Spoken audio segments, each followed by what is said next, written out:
gran saludo para todos los que están participando también por las redes. Siempre quise decirlo como el pastor Fabián, nunca me salió. Bienvenido por streaming a esta reunión en El Hijo. Es un placer estar con ustedes. Gracias, Fabián, por la confianza, el amor. Nos han presentado de manera muy linda, pero nunca me presentaron como un pensamiento feliz. Servir al Señor es tan hermoso. Porque el privilegio más grande que tenemos de servir al Señor es conocerle a Él. No es lo que nosotros hacemos, no es lo que le pasa a la gente, es cómo lo vamos conociendo a Él cada vez más, cómo Él se va volviendo más real. La gloria de estos años de habernos rendido a su voz, a su dirección y a su propósito, nos ha llevado al único lugar que queremos permanecer y es conociéndole. En el proceso van pasando muchas cosas. Algunas muy lindas, otros no tanto, pero todo colabora para que lo conozcamos a Él. Su persona nos tiene cautivos a todos nosotros, por eso un domingo a la mañana estamos aquí. Porque su persona nos atrae, nos envuelve, nos satura, nos inunda. Cuando sentimos que ya lo conocemos, volvemos a conocerlo otra vez y descubrimos cuánto ignoramos. Y deseamos avanzar hacia un conocimiento perfecto de su perfección. Deseamos avanzar no solamente al conocerle, sino al conocerle perfectamente. Y no solamente conocerle perfectamente, sino conocer su perfección. Hay un pasaje en el Salmo 50 que ha sido tan fuerte en el proceso de la pandemia que nos ha servido, nos ha de alguna manera puesto en un escenario diferente donde la pandemia perdió todo el protagonismo. Y es justamente el salmo que le acabo de mencionar, el verso puntualmente, el verso 2. No es la predicación, pero es la introducción. El Salmos capítulo 50, verso 2 dice algo extraordinario, hablando acerca de la hermosura de su perfección. Me quedé con el Salmo 27 que habla acerca de contemplar su hermosura, pero ese Salmos hablaba no solamente de hermosura, no refiriéndose a estética, no refiriéndose a sus obras, sino a la hermosura de su perfección. Todo en Él es perfecto. No hay en Él margen de error. Su justicia es perfecta, su misericordia es perfecta, su amor es perfecta, su bondad es perfecta, su santidad es perfecta. Para nosotros hermosura suele considerarse de muchas maneras, con muchas explicaciones y expresiones. Para Dios hermosura es todo lo que es perfecto, todo lo que es completo. Y a medida que van pasando los años descubrimos que conocemos algo de su santidad, pero no su perfecta santidad. Conocemos algo de su justicia, pero no su perfecta justicia. Conocemos algo de su voluntad, pero no lo perfecto de su voluntad. Pero vamos en esa dirección, absorbidos por la hermosura de su perfección. Quisiera pedirle que nos acompañen a leer Hechos capítulo 20, verso 24. Pero de ninguna cosa hago caso. Pero de ninguna cosa hago caso. Ni estimo preciosa mi vida para mí mismo, con tal que acabe mi carrera con gozo y el ministerio que recibí del Señor Jesús, para dar testimonio del Evangelio de la gracia de Dios. Este pasaje no es nuevo a nuestros oídos, a nuestro corazón, y no es nuevo aquí, en esta casa. Caminar con Fabián, caminar con él, es el reflejo de este pasaje bíblico. Y como dice David Greco, cuando estoy delante del Señor Jesús, nadie merece otra alabanza y adoración que Él. Pero necesitamos reconocer a quienes van delante de nosotros para aprender. Reconocer personas que van delante de nosotros nos acortan la distancia de que algo deja de ser imposible para pasar a ser posible. Todos necesitamos mirar al Señor y encontrar en el Señor aquellas referencias que nos aproximan más a Él. Así que estoy consciente de que este pasaje no es nuevo para esta casa, porque esto se vive aquí. Como familia lo viven, como congregación lo viven, pero aún así sé que el Señor quiere reafirmar algo más. Como aprendimos con nuestro amado apóstol Juan Balistrelli, este pasaje hoy volverá a atornillarnos a esta verdad. Nos volverá a afirmar y a recordar que nosotros no le prestamos atención a las cosas que nos pasan, que no hacemos caso, que no le damos relevancia ni trascendencia a las cosas que nos van pasando, porque nuestros ojos están fijos en Él. Quien sobrevaloriza sus dificultades todavía no lo está conociendo. Quien sobrevaloriza y le da un lugar a las circunstancias todavía no lo ha visto claro, y entonces hace demasiado caso a lo que no debería hacer caso. ¿Cuántas conversaciones de matrimonios entre esposos diciéndose palabras como esta? No hagamos caso a esto, es una distracción, no le prestemos atención. Esto es proporcional en la medida en que Cristo crece en nuestros sentidos espirituales, en la medida en que la conciencia de su persona nos va absorbiendo, entonces se va desvalorizando las cosas que nos van pasando. En el contexto en que Pablo está hablando esto, le están anunciando que le esperan prisiones, que le esperan cárceles, que le esperan golpes, que le esperan maltratos, que le esperan tormentos, que le esperan momentos extremadamente llenos de injusticia. Y él dice, pero yo no hago caso a eso. Me pregunto si el hacer caso a tales cosas no nos distrae y no nos desenfoca. ¿Cuántas cosas están creadas por este sistema para tener nuestra atención? Obviamente que reunirnos y mirarlo a Él es extraordinario, pero ¿qué hago el resto de la semana? ¿Qué hago el resto del tiempo? ¿Qué es lo que me consume cuando me despierto? ¿Qué es lo que me consume cuando me voy a dormir? ¿Cuál es el pensamiento? ¿A qué cosas decido? No voy a hacerle caso. Y a veces puede parecer hasta irresponsable de nuestra parte no sentarnos a considerar circunstancias. Es que la verdad, en Él opera una medida de sabiduría que sin considerar la circunstancia, por considerarlo a Él, esa sabiduría resuelve esa circunstancia. Y si no es esa sabiduría, entonces ¿para qué perder tiempo en algo que yo no puedo resolver?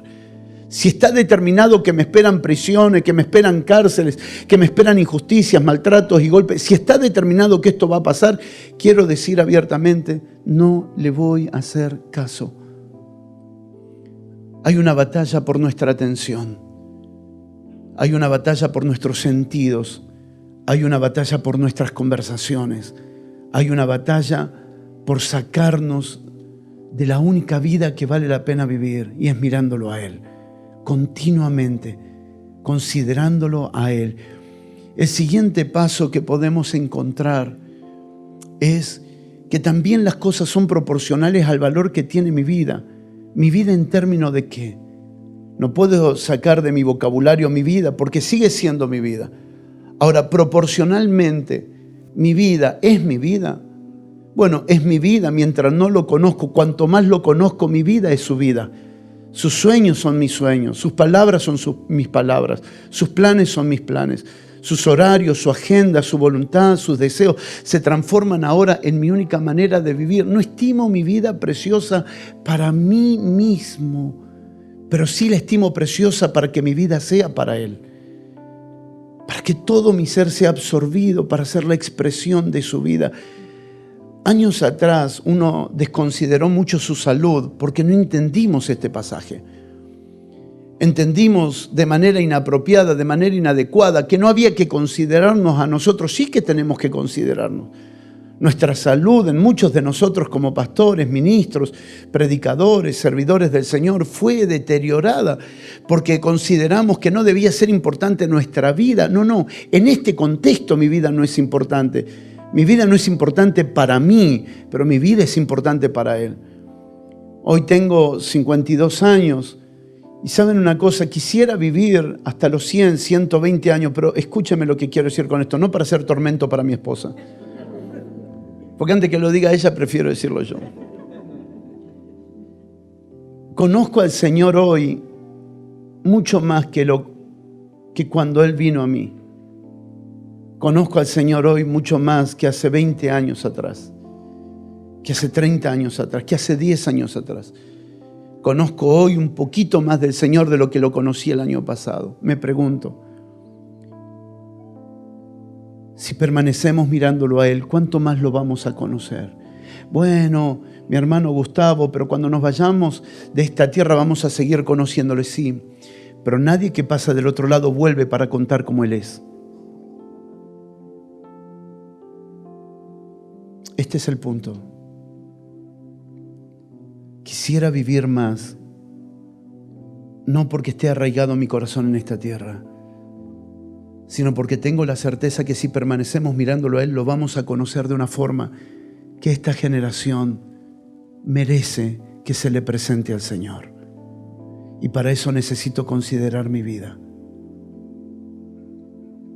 Yo solo quiero morirme e irme con Él. Es maravilloso si piensas en ti, pero si piensas en la gente, recuerda que solo en parte conocemos y en parte anunciamos. Pero si podemos conocerle más perfectamente, podremos dejar un conocimiento más perfecto de Él. Por favor, considera tu vida. Considera tu salud, no para ti mismo. Yo soy de los que decía continuamente, no me importa si me tengo que morir joven, yo quiero morir sirviendo al Señor. Y es fantástico, pero tiene algo de pasión, pero tiene algo que falta de sabiduría.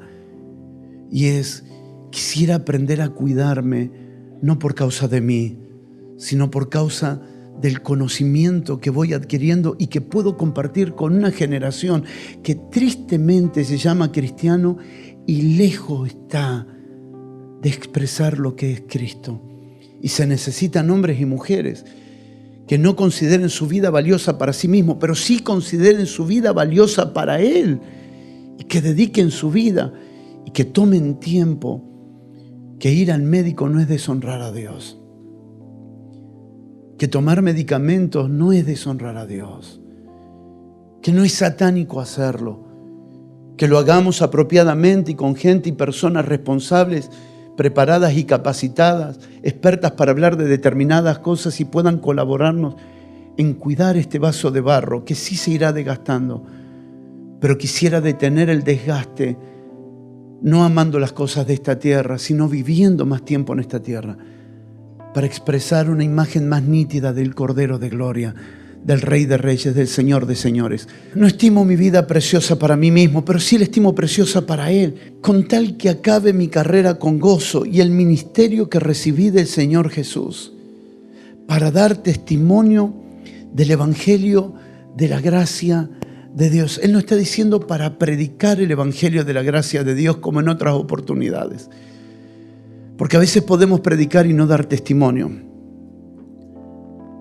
Para dar testimonio de este Evangelio glorioso que es la gracia de Dios en la persona de su Hijo. Busqué 2 versiones más para avanzar un poquito más en el pensamiento, y si ustedes me acompañan en la Nueva Traducción Viviente, dice así, Hechos 20:24. Pero mi vida no vale nada para mí a menos que la use para terminar la tarea que me asignó el Señor Jesús. ¿Se animarían a leerlo conmigo? Pero mi vida no vale nada para mí, a menos que la use para terminar la tarea que me asignó el Señor Jesús. ¿De qué sirve irnos antes de tiempo? Claro, para mí sí. Si ustedes me preguntan, mi familia lo sabe, para mí la muerte es ganancia, como para muchos de ustedes. Para mí morir es ganancia, para mí es ganancia, pero no para mi generación. Yo tengo que quedarme, dice Pablo, por causa de ustedes. El irme es mejor, estar con Él es lo que anhelo, pero por causa de ustedes quiero quedarme. Por causa de lo que puedo compartir, por lo que puedo colaborar, por causa de que termine mi asignación, el llamado del Señor, la tarea de contarles a otro la buena noticia acerca de la maravillosa gracia de Dios. Al otro día que el Señor vino a nuestra vida, me levanté a la mañana y mis tardes grises se volvieron un amanecer extraordinario. Esa puede ser tu próxima canción. Desde que estoy caminando con Fabián me he vuelto un poco poeta. Del ignorante y bruto se está sacando algo lindo. Pero de verdad, levantarme en la mañana y ver, y recuerdo haber mirado al cielo y quedar impregnado esa imagen de las nubes y el sol escondido detrás brillando sobre las nubes y tener esa sensación aquí adentro, si me fuera ahora todo estaría bien. No tuvimos miedo al COVID, ni a la pandemia, ni a entrar a las cárceles, ni a los barrios complicados, ni al contagio de alguna enfermedad. Somos prudentes, claro, la prudencia es parte de no tentarás al Señor tu Dios. Pero no tuvimos miedo, porque esperamos ese momento. Hay una película, no se las recomiendo que la vean, es de Hércules, la hace La Roca, no se la recomiendo, donde hay un hombre ahí que continuamente le dice a Hércules, hoy puede ser mi día. Él quiere morir. Hoy puede ser mi día. Y continuamente pasa algo y dice, hoy es mi día. Y nunca pasaba. Y cuando una flecha encendida lo iba a matar, Hércules se la quita y le dice, no es tu día. Hoy puede ser nuestro día. ¿Cuál es el problema? Vienen los días que vamos a celebrar la partida de los santos y vamos a dejar de lamentar como si Cristo no hubiera vencido. Vienen los días donde vamos a tener el gozo tan maravilloso y extraordinario. Y estos son estos días de que alguien pasó a estar con aquel que tanto amó en la tierra y que caminó en fe, pero ahora lo verá de una manera extraordinaria y sin límites. Pero claro, todo esto tiene que ver con considerar el dar a conocer un evangelio más exacto a las personas. Quiero vivir para dar testimonio de la gracia de Dios. En las prisiones, en las cárceles, en el tormento, en el momento bajo presión. Quiero que ahí se vea. Quiero que ahí se vea. Por favor, recuerde el contexto de estas palabras. Quiero dar testimonio de la gracia de Dios. Escucha, él no le están diciendo, ¿sabes qué? En el Hotel Hilton te invitaron a predicar. No le están diciendo, ¿sabes qué? En el Parlamento de Estados Unidos te invitaron a predicar. ¿Sabes qué? En el estadio te invitaron. No, te esperan prisiones. Y él dice, lo quiero, lo compro, lo quiero porque quiero dar testimonio de la gracia de Dios. ¿Cuán seguro estoy que si me apretan las presiones saldrá gracia de mí? Voy a decirle algo que demandará mucho pensamiento, mucha instrucción, mucha inteligencia. Si usted aprieta una banana, ¿qué saldrá? Banana. Y si usted aprieta a un hombre y a una mujer llena de la gracia de Dios, ¿qué saldrá? Gracia. ¿Cuál era la estructura que sustentaba la vida de este hombre? Soy lo que soy por la gracia de Dios. Y su gracia no ha sido barata, su gracia ha sido costosa. Y esto me ha llevado a trabajar mucho más que los otros apóstoles, pero en definitiva no yo, sino la gracia que está en mí. Tan consciente de la gracia, no en un culto, no en una reunión, no en una canción. Tan consciente de la gracia que cuando le esperaban prisiones, él decía, yo voy a dar testimonio de la gracia. Cuando me estén golpeando, lo que van a ver en mí será la gracia de Dios. Cuando me estén azotando, verán la gracia de Dios. Cuando me estén lastimando, criticando, persiguiendo, descalificando, deshonrando, juzgando mis intenciones, lo que verán salir será la gracia de Dios. Y ¿saben una cosa? No sé si yo podría decirles hoy que si todo eso me pasara, lo que saldría de mí, porque todavía hay algo de mí que ama demasiado mi propia persona. Pero sé que voy camino a eso, a la certeza de saber que no importa lo que pase, no importa si una palabra profética dice estarás en los mejores estadios o en las peores cárceles, si estarás en los mejores ambientes o estarás en los ambientes más terribles, llenos de contaminación, de dolor, de adicciones, de sufrimiento, de muerte, no importa. Porque estamos creciendo a una medida de gracia. ¿Quieres levantar tus manos conmigo? Estamos creciendo a una medida de gracia que cuando nos aprieten, ¿por qué nos van a apretar? Porque si Cristo crece, habrá persecución. La iglesia nunca fue aplaudida por el mundo del maligno.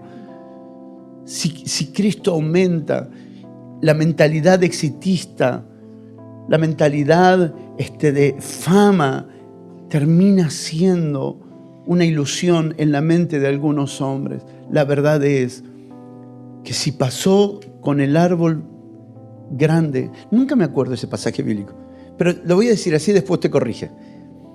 Si lo hicieron con el árbol maduro, ¿no lo harán con el árbol joven? ¿Así era, no? Bueno, no importa. En la nueva versión Gustavo Lara dice así. ¡Qué maestro! Sí, vamos a hacerlo más simple. Si lo hicieron con él, no lo harán con nosotros. Y cuando pase, hasta que vengan al conocimiento de su persona, cuando pase, entonces daremos testimonio de la gracia de Dios. El mensaje atractivo a los sentidos naturales es la ausencia de la gracia de Dios en las ministraciones. Porque el que confía en la gracia que ministra y en la gracia que imparte no necesita endulzar los oídos de nadie.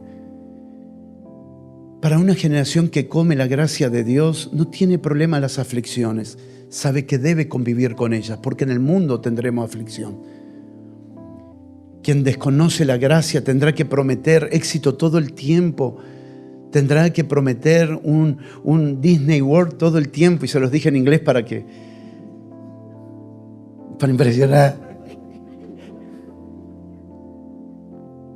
Tendrá que estar continuamente endulzando los oídos de la gente. Pero ¿quién conoce la gracia del Señor y lo que esta gracia puede producir? No tiene problema en decirle a alguien, ¿sabes qué? Te esperan prisiones. Porque sabe que esa gracia lo sustenta y lo sustentará siempre. Hermanos, los días que vienen en la vida del Espíritu será extraordinario. ¿Puedes decir amén? Los días que vienen, la imagen de su rostro, de su gloria, de su persona será cada vez más nítida. Nuestra conciencia absorbida por su persona 24/7, conscientes de Él todo el tiempo, viviendo para su gloria sin satisfacer a nadie más, sin satisfacer nada más que el responder a su honor, a su dignidad. Pero al mismo tiempo veremos a este sistema entrar en un estado de mayor persecución. Porque no es diferente a los otros días. Si la iglesia es lo que debe ser. La iglesia nunca será celebrada por el sistema a menos que no sea iglesia. Dar testimonio de la gracia de Dios. Mire, otra versión, Nueva Biblia Vida. Nueva Biblia Vida. Hechos 20:24. No me importa cuánto haya que sufrir o haya de sufrir. No me importa cuánto haya de sufrir. Ni trato de salvar mi vida. Lo único que me importa es terminar con gozo mi carrera y la tarea que me señaló el Señor Jesús. Dar testimonio del inmenso amor de Dios. Más que descubrir en griego y en hebreo las palabras de Pablo, nos abrimos plenamente para que el Espíritu ponga el mismo testimonio en nosotros. No tengo problemas en sufrir. Eso no es nuestro punto de crisis. Nuestro querido hermano Alberto Motesi, cito esto porque él lo dijo públicamente, al finalizar el año 2020, dio una estadística en un encuentro después de haberse reunido con los líderes de América, de diferentes organizaciones, y llegaron al consenso y al acuerdo de que más de 40% de pastores dejaron el pastorado en América en tiempos de pandemia. Y más del 65% de creyentes dejaron de congregar o participar de actividades cristianas.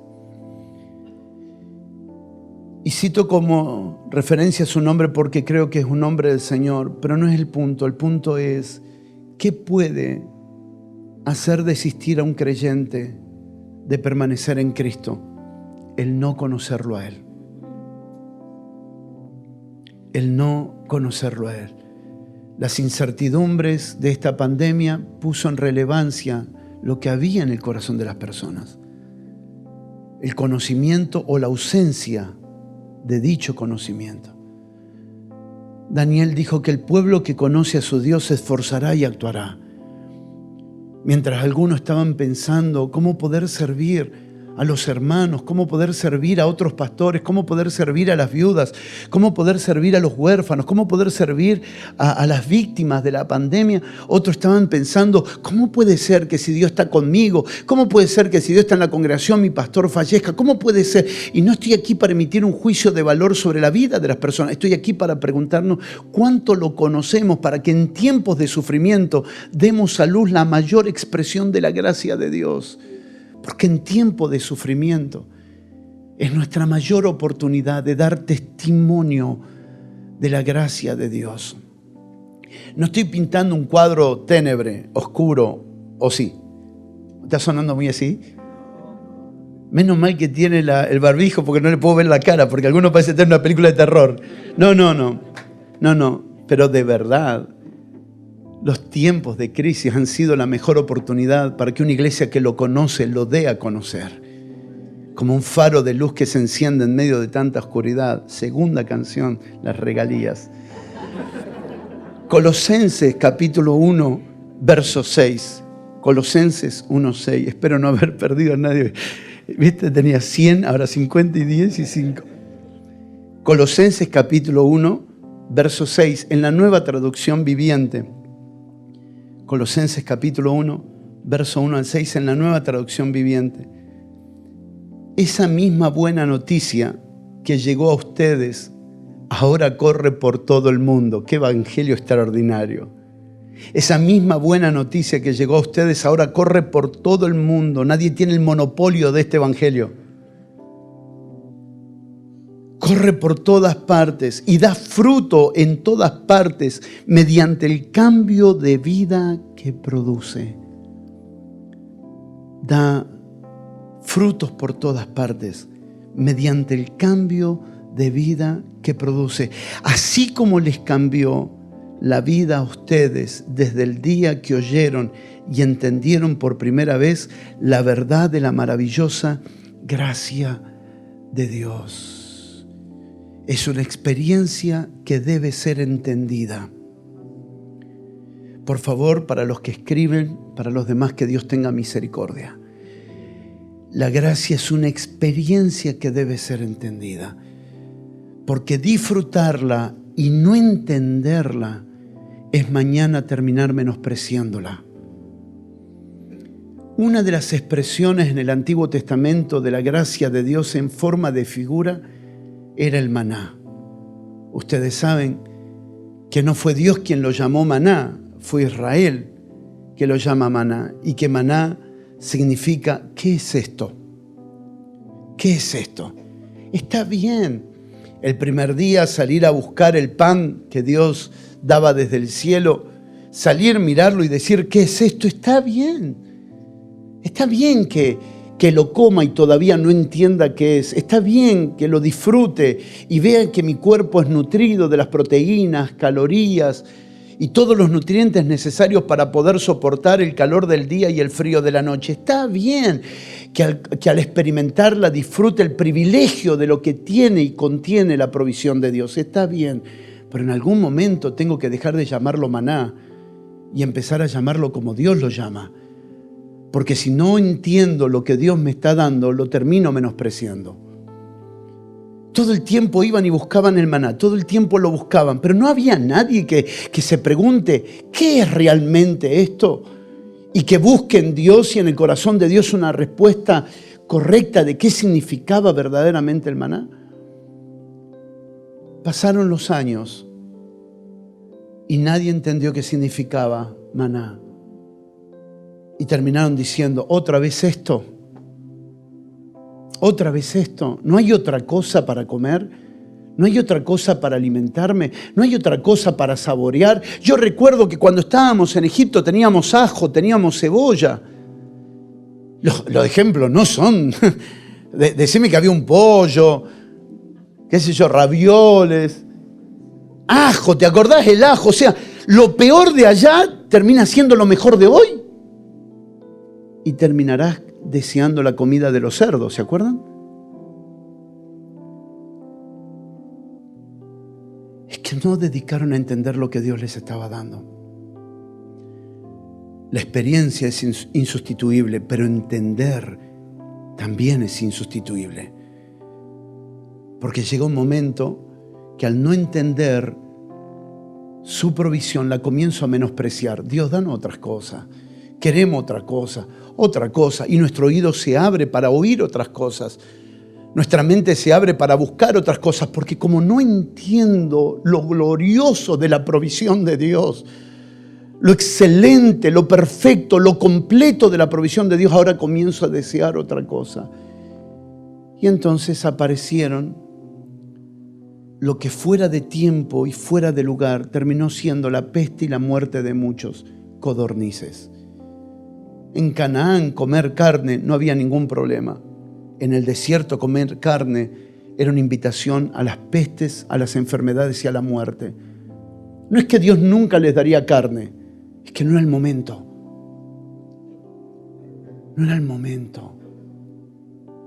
Comieron, se indigestaron, se enfermaron, muchos murieron por menospreciar lo que no entendieron. Este pasaje de Colosenses capítulo 6 dice que nosotros hemos recibido un evangelio que cambió nuestra vida por la experiencia, pero también nos lleva a un pensamiento un poco más profundo, y el pensamiento más profundo es: Señor, dame entendimiento de lo que es la gracia de Dios. Dame entendimiento de lo que es tu gracia. Y sé que no lo puedo estudiar ni en griego, ni en hebreo, ni en arameo, porque necesito una revelación, ya que la gracia no es algo de Dios. Gracia es la expresión de su Hijo en nosotros.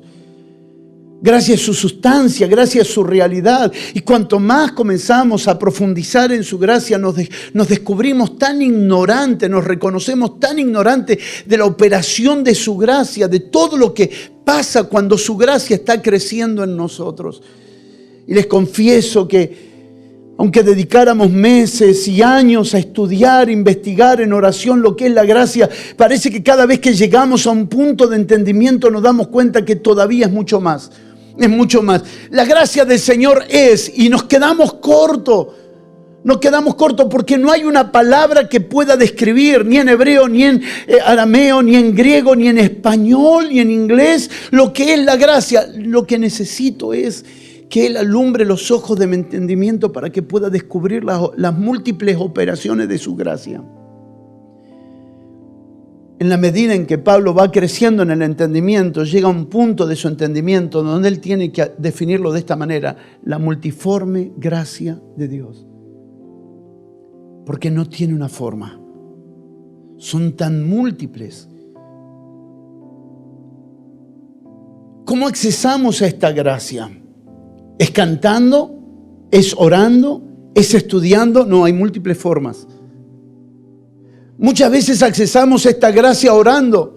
Señor, muéstrame tu gracia, enséñame acerca de tu gracia. Yo no quiero decir que tu gracia es el maná. Yo no quiero decir qué es esto. Yo quiero entender, muéstrame. Y entonces en tiempos de oración podemos ver la operación de su gracia en nosotros. A veces por una predicación.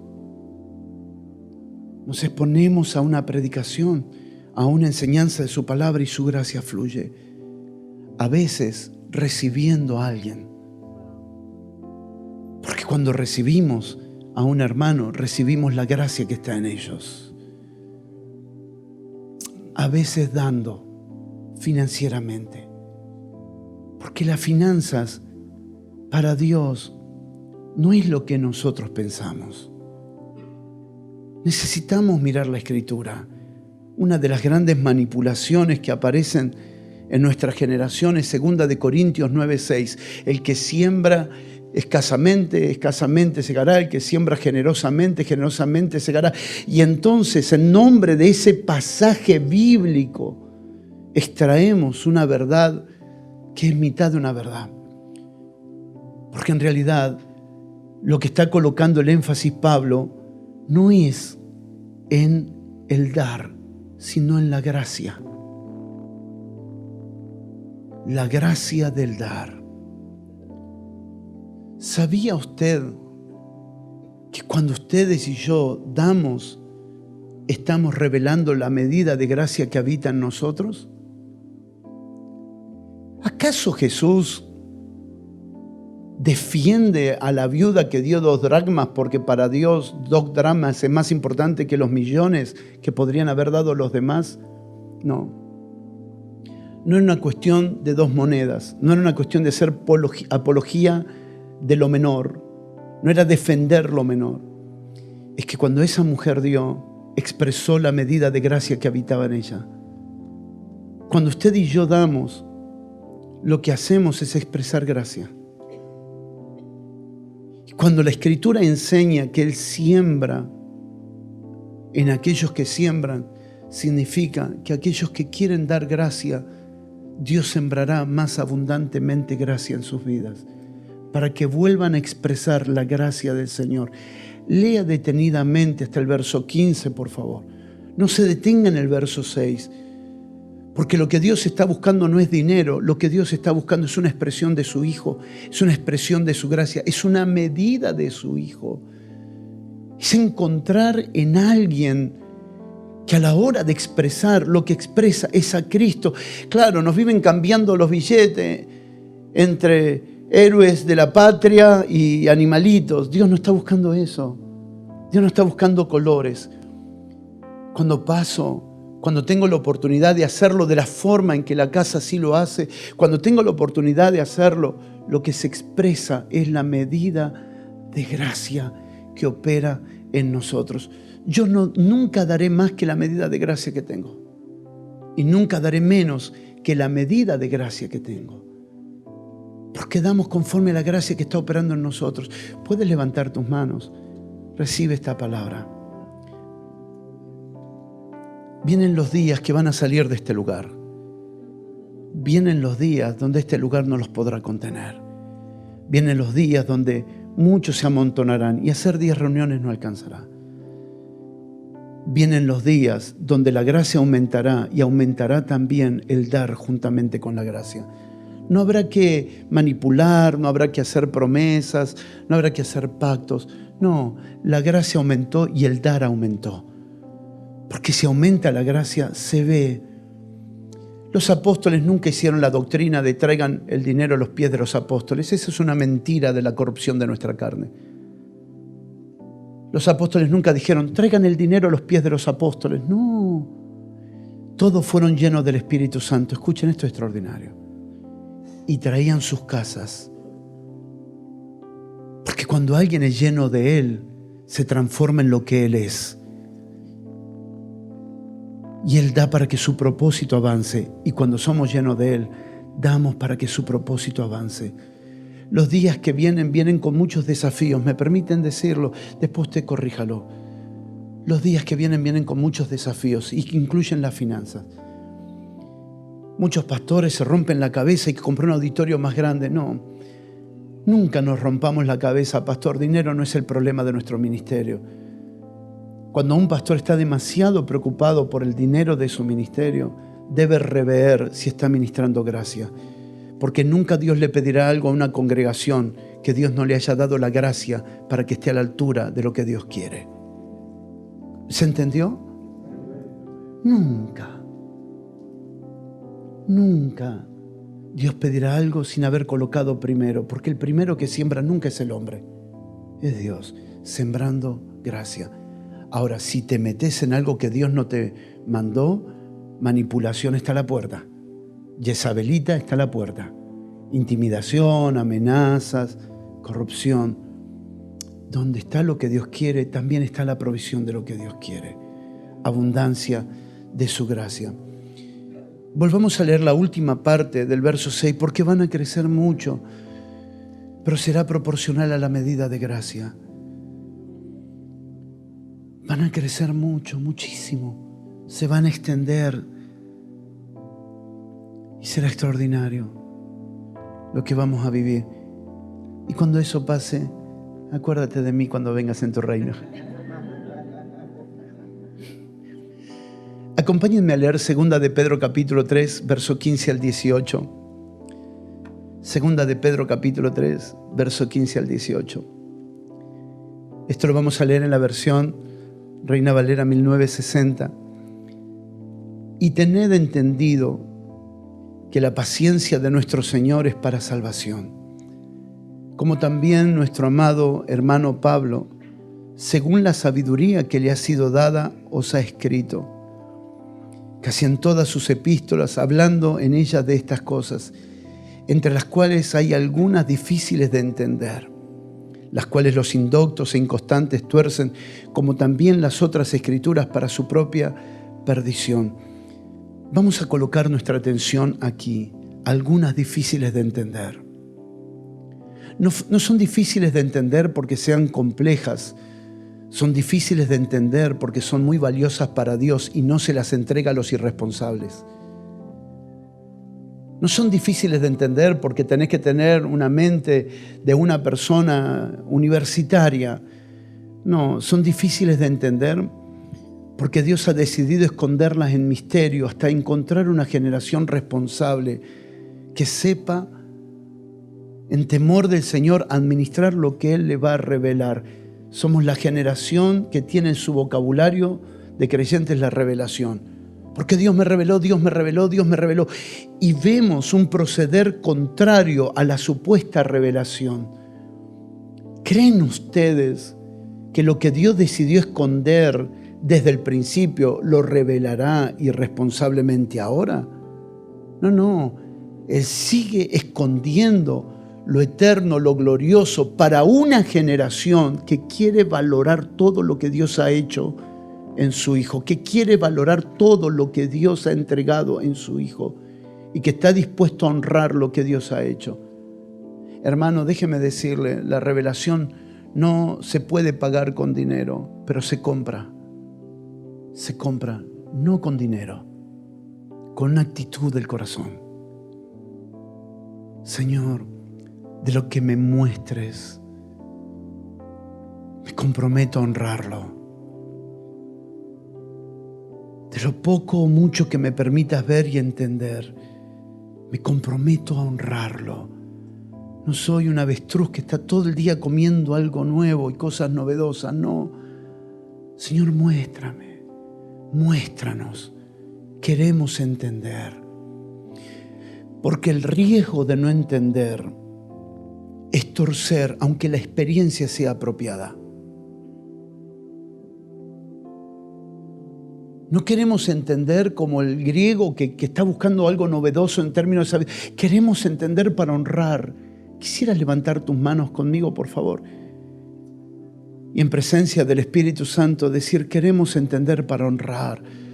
Porque lo que no entiendo lo menosprecio. Bueno, esto es para los maestros, esto es los pastores. No, esto es de todos los hijos de Dios. Esto es del sacerdocio universal de todos los santos. Esta es una responsabilidad que nos corresponde a todos como iglesia. El entender no es de algunos, no es el entender de algunos, porque mientras haya alguien que no entienda, habrá riesgo de torcer la verdad, aunque la experiencia sea la apropiada. La experiencia es insustituible en el orden divino, pero la experiencia termina siendo incompleta si la experiencia que tenemos con su gracia no va acompañada con entendimiento. Y el entender es una responsabilidad personal. El entender es una responsabilidad del que habla y el entender es una responsabilidad del que escucha. Segunda de Timoteo capítulo 2, verso 7, ustedes lo conocen. Pablo, hablándole a su hijo Timoteo, le dice, hijo, considera lo que te digo y el Señor te dará entendimiento en todo. En otras palabras, has oído, vuelves a tu casa, consideras lo que has oído y mientras lo estás considerando, es allí que Dios te da entendimiento. Esta es la imagen más hermosa que puedo presentarles por el Espíritu del Señor. Es escuchar cuando alguien nos está concediendo oír la palabra del Señor y nos está ministrando. Sé que en el primer contacto con esa verdad, mi corazón saltará, mi espíritu testificará que es de Dios, pero mi entendimiento no va a pasar rápidamente a su comprensión máxima. Necesitaré volver a casa, separar un tiempo, un mate, un café, un té, sentarme con lo que he oído. Y cuando Dios ve ese corazón responsable, dispuesto a honrar lo que ha oído, el Señor le dice, de esto se trataba lo que escuchaste hoy. Y el entendimiento que recibo ahí a solas es tan extraordinario porque Dios está arraigando esa verdad dentro de mí. Esa verdad se está estructurando, haciéndose tan sólida dentro de mí. Porque estoy dispuesto no solamente a oír, sino a entender lo que Él ha hecho y lo que Él me ha dado en su gracia. Escuchen la siguiente expresión con lo que vamos a terminar esta mañana. Esas cosas difíciles de entender los toman los que no son doctores, los indoctos. Los que no son doctores los toman y lo tuercen. La ley tenía doctores. Ellos eran llamados los doctores de la ley. No hablaba cualquiera en la sinagoga cuando era tocante a la ley. Los que hablaban eran los doctores de la ley. Eran personas extremadamente preparadas para hablar de lo que iban a hablar. Extremadamente preparadas. Eran doctores de la ley. Pablo, de hecho, en 1 Timoteo capítulo 1, él dice que algunos, queriendo ser doctores de la ley, hablan y afirman lo que no saben ni entienden. Así que los doctores de la ley también tenían su copia burda. Los doctores de la ley eran responsables de preservar la doctrina, de donde viene la palabra doctor. En la raíz etimológica de la palabra doctrina, usted va a encontrar como fundamento la palabra doctor, porque el que establece una doctrina es un doctor. La experiencia es gloriosa para mí. La doctrina es gloriosa para nosotros. Para compartir, para entender. Los indoctos hablan y tuercen. Los dos extremos dolorosos que la iglesia está sufriendo hoy es la hipergracia o la gracia barata. Es la gracia que justifica todo nuestro mal proceder, porque total, estamos en la gracia y no bajo la ley.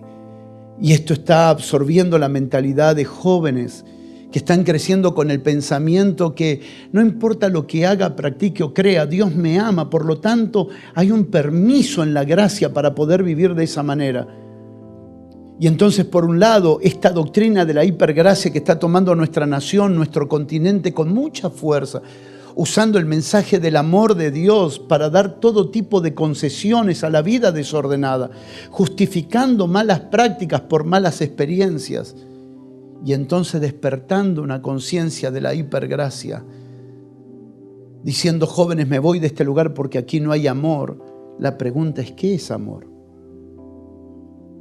Me voy de este lugar porque aquí falta amor, pero me voy a aquel lugar donde... Pero son los indoctos hablando de la gracia.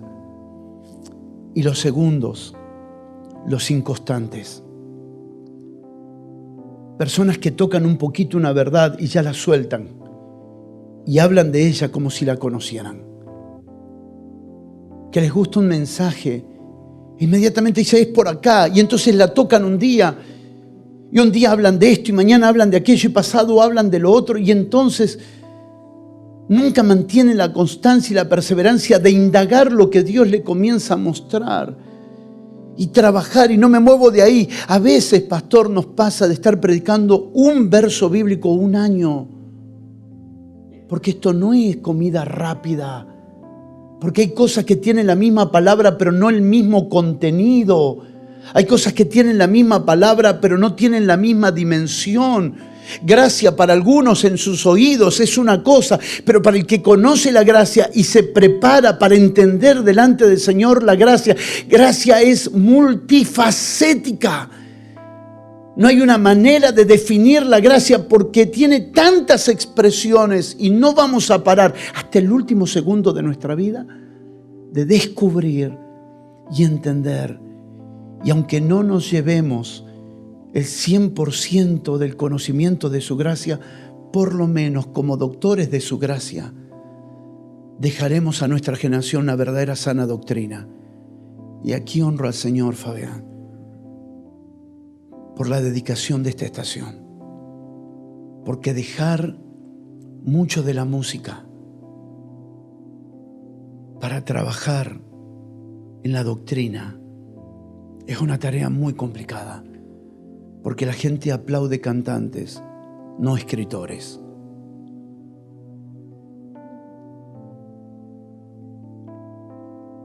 Pero esta generación será ministrada por verdaderos doctores de la gracia del Señor. Mucha gente hablando de cosas que no sabe. ¿Y cuál es el peligro de esto? ¿Cuál puede ser? Si el corazón es bueno, ¿cuál puede ser el peligro de alguien que experimentó la gracia pero entendió mal? ¿Cuál es el peligro? ¿Sabe cuál es el peligro? Que tuerce. Y la palabra torcer en la Escritura es la palabra iniquidad. Porque iniquidad es torcer. La iniquidad viene a torcer todas las cosas.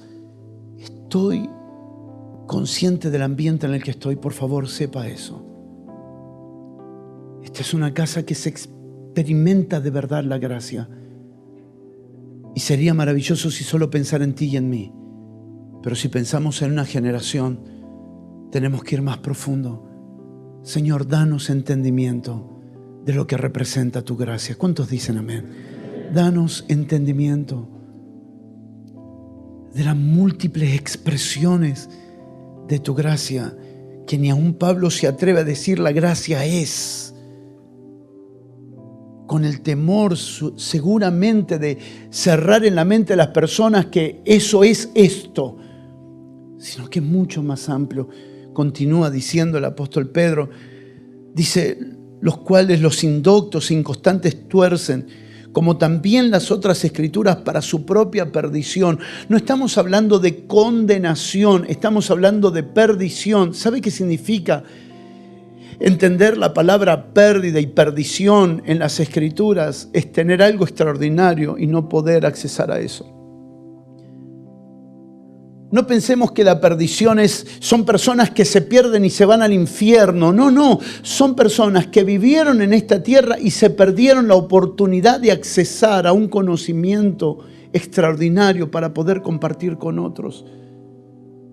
Hermano, en parte conocemos, en parte anunciamos.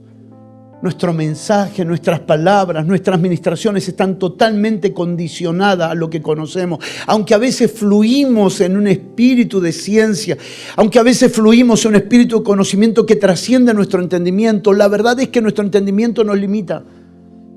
Somos una generación limitada por el entendimiento, no por la experiencia. Pero se están levantando voces. ¿Quieres levantar tus manos y adorar al Señor por esto? Se están levantando voces de los entendidos. Se están levantando voces de gente no irresponsable, no que copia y pega, sino de gente que está trabajando en entender. Quiero entender. Hermano, el entendimiento no es solo una tarea de los pastores. El entendimiento no es solo una tarea de los maestros. Un evangelista llamado Felipe se acerca a un hombre al lado del carro. ¿Se acuerdan del etíope? ¿Qué es lo primero que le pregunta? No le pregunta, ¿eres salvo? No le pregunta, ¿venís de la iglesia? No le pregunta, ¿qué canción te gusta? Le pregunta, ¿entiendes lo que lees? Era un evangelista, porque también aquellos que tienen la gracia evangelística deben preguntarse si las personas están entendiendo el evangelio, porque lo que no se entiende, lamentablemente se pierde. Y mucha gente se está perdiendo mucho del Señor. Una de las indignaciones más grandes que se sufre cuando alguien ve es ver la gente que no ve y no sabe lo que se está perdiendo. ¿Cuántas veces habremos llegado a un cuarto?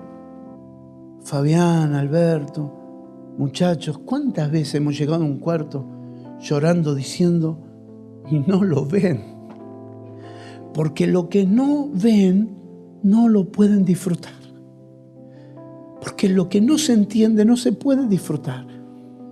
Si nos regalaran el último celular con la máxima tecnología, ¿para qué lo usaríamos? Las limitaciones de su uso están en lo que entiendo. ¿Cuántas cosas tenemos que no entendemos y no podemos disfrutar? ¿Cuál es el dolor más grande de los que ven un poco más? Colaborar con los que no ven. Porque se están perdiendo cosas extraordinarias. Termino aquí para orar juntos. Amados, sabiéndolo de antemano, guárdense de eso mismo. No solo de esas personas, guárdense de cometer los mismos errores, la misma irresponsabilidad. De esas personas, guárdense. No sea que arrastrado por el error de los inicuos, caigamos de nuestra firmeza. Estamos, pero todavía no llegamos. ¿Se anima a repetirlo? Estamos en el camino, estamos en Cristo, pero todavía no llegamos. ¿Y qué es llegar? Es morirnos, es llegar al conocimiento perfecto de la hermosura de su perfección. Todavía no llegamos ahí, estamos en Cristo, pero no le conocemos como debemos conocer. ¿Y qué es una persona firme? ¿Uno que no falta a la reunión? No, una persona firme es el que está continuamente pasando las estaciones de la congregación como las estaciones de la familia, buscando, conociendo, anhelando conocerle cada vez más. Cuando te preguntan, ¿cómo estás conociéndolo a Él?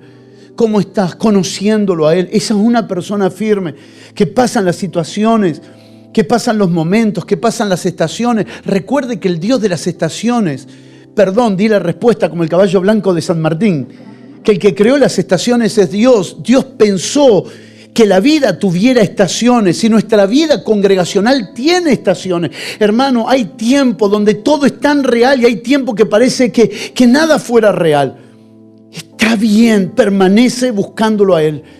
Permanece conociéndole. Hay tiempo y estaciones donde parece que todo se siente y hay tiempo y estaciones que parece que no se siente nada. Hay tiempo y estaciones donde hay un fluir que Dios te habla continuamente que parece tu celular con 450 WhatsApp en un día. Y hay veces que no te entra un mensaje, ni siquiera un hola. Son estaciones. Y estar firme significa permanecer viéndolo a Él. Necesitamos a alguien bonito que nos ayude en este momento para lo que vamos a compartir.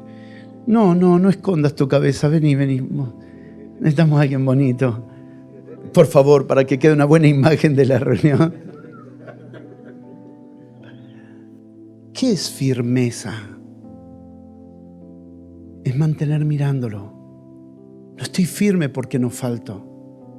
Estoy firme porque no dejo de mirarte. Estoy firme porque no miro ni a la derecha ni a la izquierda. Porque no hago caso. Gritan. No hago caso. Azotes, no hago caso. A veces carencia, no hago caso. A veces abundancia, no hago caso. He aprendido a contentarme cualquiera sea mi situación porque estoy firme mirándote. Estoy caminando hacia el conocimiento perfecto de tu persona. No me voy a distraer. Considerando que existen personas que no lo viven y personas que lo viven, pero nunca se han preocupado por entender. La experiencia les fue suficiente y la experiencia es insustituible, pero no es completa en sí misma.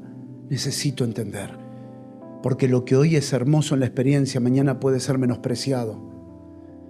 Lo que me ancla en Él es experimentar y es entender. No se alabe el sabio en su sabiduría, ni el valiente en su valentía, ni el rico en su riqueza, sino en conocerme y en entenderme. En entenderme. Permanezco mirándote, pero me doy cuenta que la presión es fuerte. No puedo ignorar las maquinaciones de las tinieblas. No puedo ignorar que las artimañas del error serán livianas, no, serán artillerías pesadas. Que la seducción, como la manipulación, como la conspiración, como la intimidación, como las amenazas, serán pesadas. Cuando el médico te da un diagnóstico pesado, esa es la vida.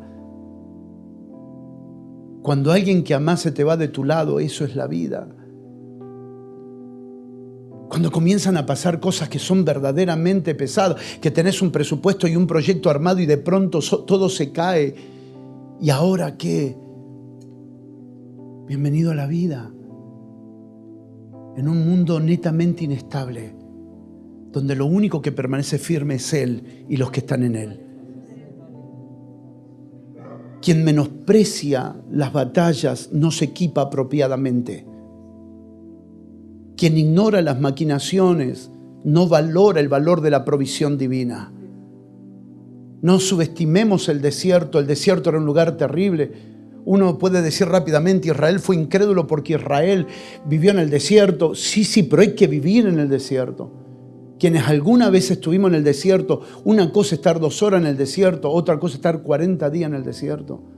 Escorpiones, serpientes, toda clase de minerales o vegetales secos. No es fácil. Hoy hay un cabrito, no lo hay. No es fácil. Pero quien es consciente de lo que lo rodea y se mantiene viendo al Señor, es consciente del valor de la provisión. Hay algunos que dicen, bueno, hermano, como una actitud victoriosa, ¿no? Bueno, hermano, el mundo está vencido, y al otro día lo ves tirado por el suelo, porque no son conscientes del poder que opera en el mundo. No son conscientes del poder que opera en las tinieblas, y no estamos aquí para revalorizar ese poder, estamos aquí para revalorizar la provisión. No ignoremos el tamaño de las pruebas, porque entonces revalorizaremos. Decilo 3 veces y habla en lengua. Revalorizaremos la provisión. Cuán importante la gracia es para ti, cuán importante la gracia es para mí. Cambio la pregunta, ¿cuán importante permanecer mirándolo a Él es posible? Díganme si no es verdad que queremos permanecer viéndolo a Él. Ahora díganme la verdad, ¿no es difícil?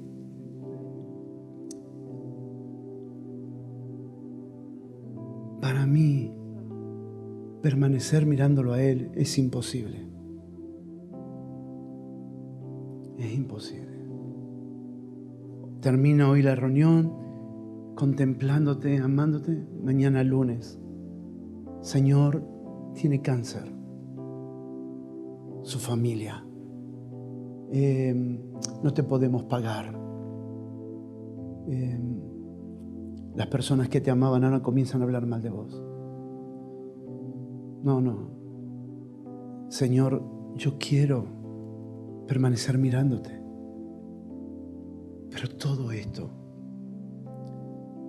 Y entonces ahora viene. Si comes de mi gracia, llegarás. Mi gracia es suficiente para que permanezcas mirándome.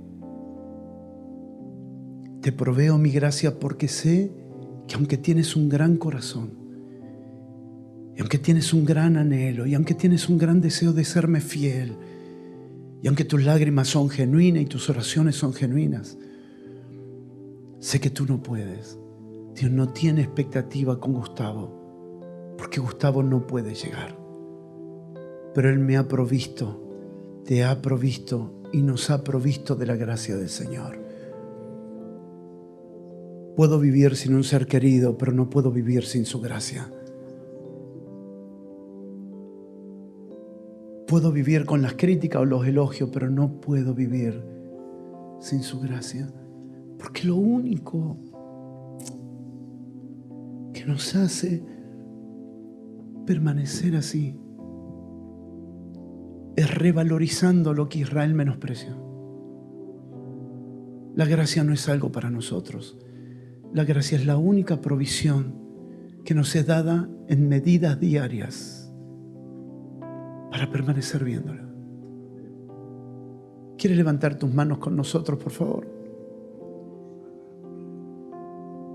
Venga tu reino, hágase tu voluntad, aquí en la tierra como en el cielo, pero danos el pan nuestro de cada día. Danos esa gracia de cada día. Esa gracia que no la puedo negociar para mañana. Esa gracia de este día. Esa gracia que cuando crece mi lectura, crece mi perspectiva, crece la visión. Porque la gracia eres tú en nosotros para ver como tú ves. Si la gracia aumenta, la manera de mirar cambia. Si la gracia aumenta, la manera de juzgar cambia. Si la gracia aumenta, nuestra lectura cambia. No cambiaron las cosas, aumentó la gracia. Mueve tus manos delante del Señor, porque las cosas no cambian muchas veces, pero lo que cambia es nuestra lectura, porque aumentó la gracia del Señor. Y como aumentó la gracia, ahora vemos diferente, ahora miramos diferente, ahora pensamos diferente y ahora juzgamos diferente. ¿Cuántas cosas no han cambiado? Pero como la gracia aumentó, lo vemos distinto y lo podemos disfrutar. Miren lo que dice este pasaje de 2 de Pedro 3:18. Si pudiéramos verlo, antes bien, creced en la gracia. ¿La gracia crece? No. La gracia siempre es gracia. Yo crezco en esa gracia. Y juntamente con el I, que es continuidad en el orden de Dios, y el conocimiento de nuestro Señor y Salvador, Jesucristo, el orden debe ser respetado. Porque para poder conocerle, dependo de su gracia. Porque lo que se antecede al conocimiento es la dependencia de su gracia. Si la gracia crece, también crecerá el conocimiento. Un excelente y perfecto conocimiento, dijo Pablo. Señor, muchas gracias por estar reunidos aquí con una sola pasión, con una sola decisión, con una sola determinación, que es alcanzar un perfecto conocimiento de tu perfección. Avanzamos, Señor. Olvidando lo que queda atrás, nos extendemos hacia adelante. Porque nuestro premio es tu conocimiento. Te conocí, te conozco y proseguiremos en conocerte más. Y nada nos distraerá. Porque tu gracia es nuestra fuerza. Tu gracia es la provisión para permanecer conociéndote cada día más. Toma 30 segundos para orar por alguien y pedirle al Padre que nos revele la operación de su multiforme gracia. La disfrutamos, claro que la disfrutamos. Se ha vuelto real, claro que se ha vuelto real. Pero llévanos más profundo, alumbra los ojos de nuestro entendimiento para poder alcanzar un crecimiento mayor de lo que representa, de lo que es, de lo que produce en nosotros tu gracia, para que al hablar de tu gracia, Señor, seamos edificando a nuestros hermanos, dando gracia a los oyentes, dando gracia a los oyentes, dando gracia a los oyentes. Dando gracia a los oyentes. Edifíquense los unos a los otros y cuando hablen, den gracia, den gracia, den gracia. Porque lo que tenemos para dar siempre es gracia. Gracia en forma de palabras, gracia en forma de abrazo, gracia en forma de consuelo, gracia en forma de exhortación, gracia en forma de inspiración, gracia en forma de cuidado, gracia. Porque lo que hemos recibido de gracia vamos también a dar. Señores, muchas gracias por recibirnos. Ya terminó streaming hace rato, pero los saludo igual por si después nos ven. Besito para todos. Permanezcamos firmes mirándolo a Él, dependiendo de su gracia. Y familia real, gracias por recibirnos con tanto amor. Es una honra estar aquí.